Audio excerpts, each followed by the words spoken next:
Сегодня вечером моя пятидесятка провела супер ведущая Эльвирочка.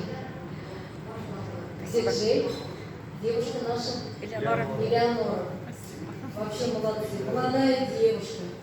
Она нас чувствовала. Она понимала, когда нужно звук прибавить, когда убавить. Она вот все она прочувствовала. Эльвира, ты молодец. Спасибо, Рахмет. Спасибо большое. Какие замечательные песни. Спасибо. С душой пела, с душой провела наш вечер. Ты просто супер. Эльвира, ты наша. Спасибо. Спасибо. Эльвира все наши. Это наша третья Эльвира. Она теперь наша, наша, наша. Спасибо. Рахмет. Третья наша, наша, наша. Вы такие. А теперь за это надо выйти.